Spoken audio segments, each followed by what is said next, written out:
एक मोहल्ले में ही हाल ही में किसी ने अपना ये शारीरिक यात्रा जीवन की तय करके एक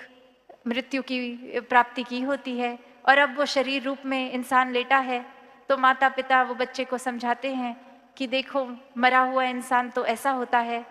एक उसका हाथ लेके, उसके एक बच्चे का हाथ लेके लेटे हुई वो शरीर के नाक के आगे रखा, देखो सांस नहीं महसूस हो रहा ना, वो हाथ पे आपके सेंसेशन नहीं आ रही ना, और देखो अपने नाक के आगे रखो। फिर वो बच्चा फिर भी नहीं मान रहा। फिर वो बच्चे का हाथ लेके उस शरीर की दिल जहाँ होता है वहाँ रख के बोलते हैं कि अब आपको हार्ट बीट भी नहीं सुनाई दे रही, यहाँ अपनी रख के देखो, आपकी तो है,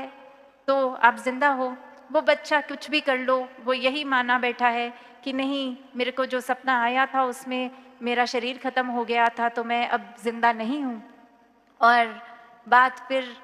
अंत में माँ को एक चीज़ और सूझती है, वो उस शरीर के अंदर एक कुछ पिन डाल देती है और वहाँ कुछ खून नहीं निकलता, और अब बच्चे को कहती है कि ये पिन अगर मैं आपको लगाऊंगी तो आपसे खून निकलेगा, तो देखो आप जिंदा हो।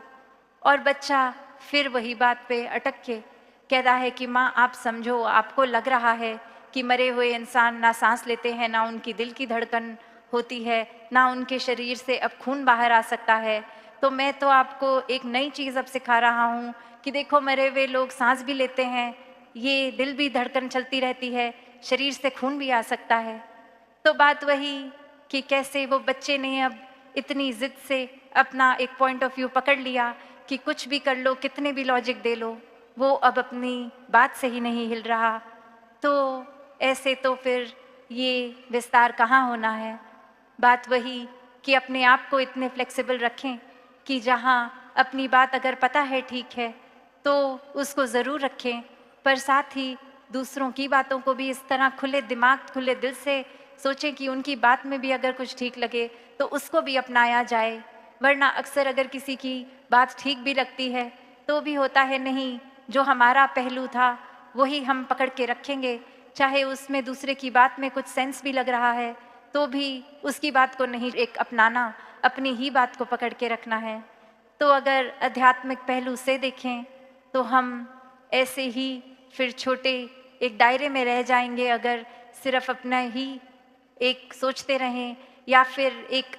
सत्संग का संग ना करें। तभी इतनी एक बात ये आती है कि संगत में आएं जब ब्रह्म ज्ञान प्राप्त हो गया है, क्योंकि संतों के अनेक वचन भी सुनेंगे, एक मुलाकात होगी, एक अच्छी शिक्षाओं को ग्रहण करेंगे, तो वाकई ही हमारा भी वो एक स्पिरिचुअल जोन और ये ब्रॉडन होगा, एक वो रूप हमारे जीवन का भी फिर और विस्तार लेगा। तो जहाँ बात विस्तार ये असीम की ओर की है,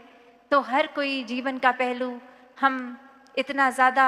एक वास्ट उसकी डेप्थ में जा सकते हैं कि वो बाउंडलेस बन सकता है वो पहलू भी, इसी निराकार की तरह जैसे इस निराकार का ना कोई अंत है ना शुरुआत, और कैसे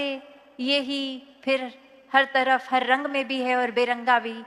ऐसे ही हम संसार में रह के संसार का हर एक रंग ले भी अगर, तो भी इस रंग से न्यारे रहें। ऐसा ही जीवन हर भक्त का रहा है कि कैसे अपने जीवन में हमें एक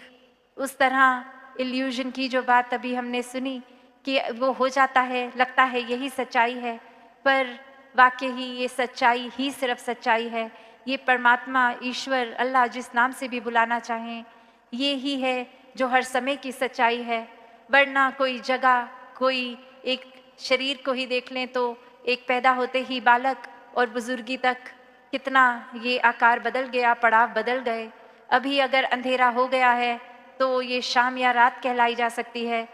और थोड़ी ही दिन में देर में ये सूरज आते ही ये सुबह कहलाई जाएगी। तो ये सच्चाई तो पल पल में बदल रही है। तो ऐसी सच्चाई के साथ जुड़ें जिसने हर समय सच्चा रहना है, और जितना ज़्यादा इस निराकार इस सच्चाई के साथ जुड़ेंगे उतना ही हर पहलू में पॉजिटिव हो के एक विस्तार हर पहलू का बढ़ेगा।